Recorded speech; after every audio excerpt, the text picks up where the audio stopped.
김용 재판 오늘 이제 선고하는 네. 날이죠. 이것도 네. 이제 이건 그러니까 어제는 문재인 정부의 네. 그 선거법 위반과 비리 그 최고 권력이 개입된 네. 그 국정농단 사건이었다면 네. 이번에는 대장동 비리의 네.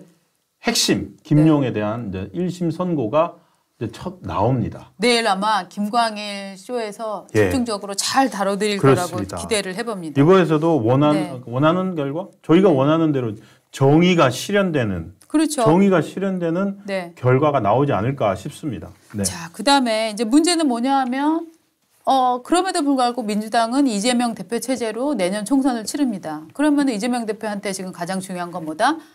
민주당이 살아가는 거? 노. 네. 내가 사는 게 가장 중요하다. 이렇게 지금 보여지는데 그래서 지금 나오는 얘기가 네. 이재명이 비례대표로 나가야 된다. 이런 얘기들을 지금 슬슬 흘리고 있어요. 왜 원희룡이나 뭐 한동훈 뭐 이런 사람들 지역구로 가서 인천 계양으로 출마하고 뭐 어제 지난번 우리 나왔던 이수봉 씨 인천 계양을 주민 이수봉 네. 그 경제연구원 그 민생경제연구원장 네. 이런 분들이 나올까봐 네. 미리 도망가는 건가요? 근데 비례대표를 못 나오잖아요. 왜냐하면은 지금 준연동형 비례대표제를 네. 채택하고 있기 때문에. 네. 준연동형 비례대표제에서 지난 총선에서 정의당이랑 한 약속 어기고 위성정당 만들어서 배신자 됐잖아요. 네. 그러면서 이제 다음에는 위성정당 안 만들겠다. 네. 이게 공약이었지 않습니까?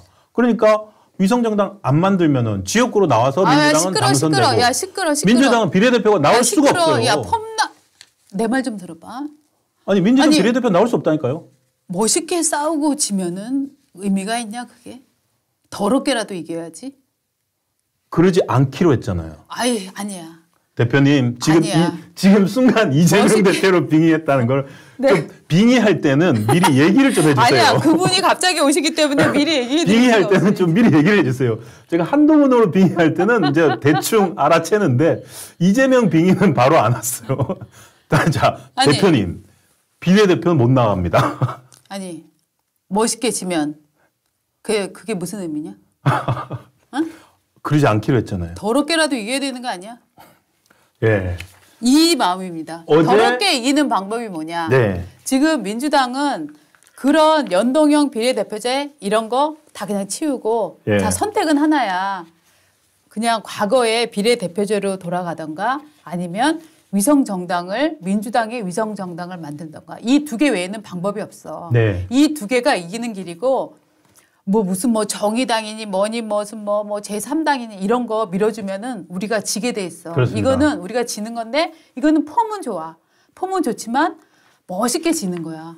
그러면 뭐해? 멋있게 지는 길 나는 안 갈래. 나는 어떻게 해서라도 살아남겠어 하는 거를 어제 의지를 천명을 했습니다. 그 실제로 이거 조금 충격이었어요. 왜냐하면 네. 어디 완전 공개한 거 자기 이거 개딸들 보라고 한 거예요. 네. 왜냐하면 지금 원래 어저께 의원총회를 열어서 비례대표로 갈 거냐, 네. 준연동형 비례대표로 갈 거냐, 네. 이거로 얘기를 하려고 했었는데 네. 어제 그걸 취소를 합니다. 맞아요. 취소를 하고 의원총회를 뭐 중지를 더 모으기 위해서 하루 더 늘린다 해서 네. 오늘로 넘깁니다. 네. 근데 본인은 자기 유튜브 나와가지고 네. 방금 네. 빙의했던 네. 더럽게 뭐 이겨서라도 이기는 게 낫지 뭐 멋지게 이기고 멋지게 지는 게 무슨 의미가 있냐. 라고 네. 이 말은 뭐냐면은 치사하게라도 해서 이겨야지. 맞습니다. 그 말인 거거든요. 그러니까 지금 제가 보기에는 이재명 대표가 급해지니까 본심이 정말 이재명의 본성 같은 게 좀 나오고 있는 것 같아요. 네. 그래서 이렇게 멋있는 척 하고 있지만 야 그렇게 해서 지면 무슨 의미가 있어. 이기는 게 중요하지.라고 지금 얘기를 하고 있는데 그러니까 결국에는 네. 본인이 네.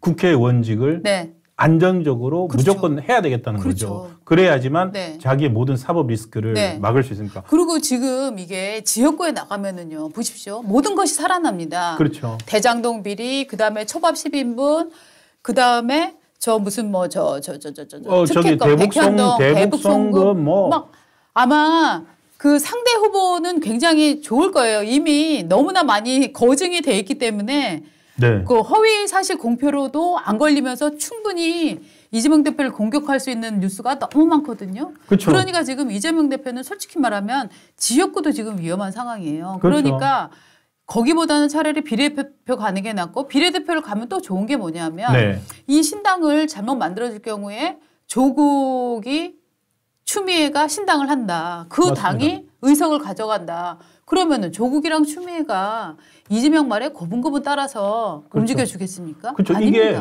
왜냐하면 네. 지금 어떻게 본다면 이제 이재명 대표는 네.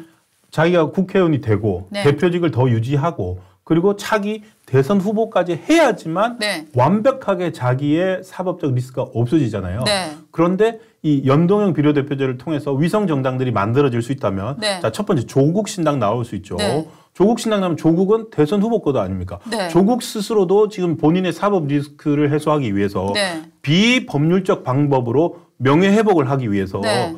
국회의원을 해야 되겠다는 거 아닙니까? 네. 그러기 위해서 조국 신당설 나오고 있죠. 네. 그 상당히 조국 신당이 만들어지면 과거 친문 세력의 상당수는 조국 신당으로 갈 수 있습니다. 그렇죠. 그리고 또 한 명 어저께 드디어 이제 기지개를 켜기 시작한 민주당 이낙연 전 대표. 이낙연 대표도 이낙연 신당 만들 수 있는 거 아닙니까? 네. 그러면은 거기도 또 위성 정당으로서 네. 이제 들어오면서 자기의 세력을 갖게 되죠. 그러면 이분들은 뭐냐면은 이낙연 신당, 조국 신당 몇 석씩 되더라도 민주당과 지역구에서는 민주당이 최고 다수당이 되겠죠. 네. 그렇지만 지금처럼 압도적인 과반을 못 할 거예요. 그렇게 해서 그러면 연대를 해야 되는데 네. 그렇게 되다 보면은 이재명 대표 입장에서는 자기가 대표 된다고 하더라도 이낙연, 조국, 나중에 내 경쟁자들인데 아, 버릇이 없어. 그만해. 버릇이 없어. 잘라버릴 것 같은데요. 버릇이 없어. 그만해. 여전히 아직 이재명 대표 빙의에서 못 벗어났군요. 버릇이 없어, 지금. 말씀하십시오. 네. 버릇이 없어. 버릇이 없어. 조국, 이낙연. 지금 문제는 뭐냐면 뭐 운동권 경력으로나 민주당 경력으로나 뭐 무슨 경력으로 봐도 솔직히 말하면 안 되죠. 이재명 씨가 안 돼요. 무슨 뭐 이낙연 전 총리나 무슨 뭐 사실은 바로 따지면은 조국의 바가 더 많으냐 이재명 바가 많으냐 이건 또 사실 붙여봐야 알 일이에요. 한번 해봐야죠. 예. 네. 그렇기 때문에 이 이재명 대표로서는 사법 리스크라는 큰 리스크 앞에 네. 또 연합군이 척척척 붙어주는데 이낙연 붙고 조국 붙고 막 뭐 이렇게 붙어버리는 거예요. 그렇습니다. 그러면은 예. 본인 입장에서는 굉장히 갈 길 급하죠. 그러니까 자 먼저 그러면 조국의 인대를 끊어버리겠다 하는 네. 마음으로 이제 신당 어떻게 조국이 그 국회의원이 될까? 결국은 지역구보다는 지역구로 나와서 될 가능성은 없잖아요. 사실은. 네. 그러니까 조국의 이제 아킬레스 건부터 끊어놔야 되는데 싹 물에 잠수해서 끊어놓고 싶은데 그러니까 지금 이 연동형 그러네요. 이거에 대한 대안을 내놓은 게 아닐까.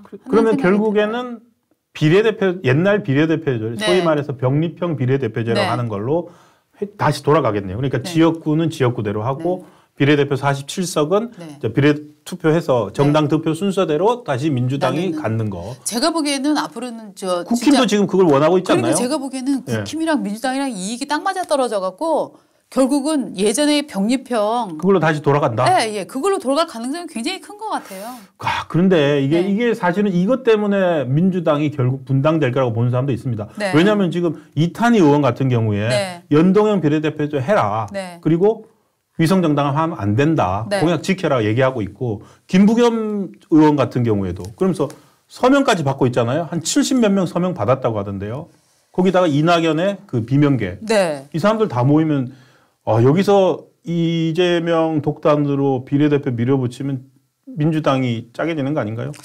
글쎄요. 예. 그래도 워낙에 큰 집에 재산이 많기 때문에 다들 붙어서 거기서 어떻게 하려고 그러지. 그러니까 쉽게 나가진 않을걸요. 그러니까 이게 이준석 씨 국민의힘 안 나가는 거 보세요. 그렇군요. 원래 큰 집에 있으면은 막 욕을 하면서도 그 네. 집에서 안 나가려고 하는 속성들이 좀 있는 것 같아요. 정치를 특히 보면은. 그러면 조국이나 조국 전 교수나 뭐 이낙연 전 대표 입장에서 보면 이재명 대표가 자기들이 이렇게 건너가려고 하는 다리가 있는데 네. 그 다리를 폭파시켜 버리는 거네요. 그렇죠. 다리 저는 폭파 작전이네요. 네, 브릿지를 폭파하는 것도 있지만 저는 정말 우리 사지의 다리에 인대를 사실 다리에 인대 끊으면 걷지를 못하잖아요. 무시무시한. 저 약간 그런 느낌 들었어요. 예. 좀 무섭고. 네.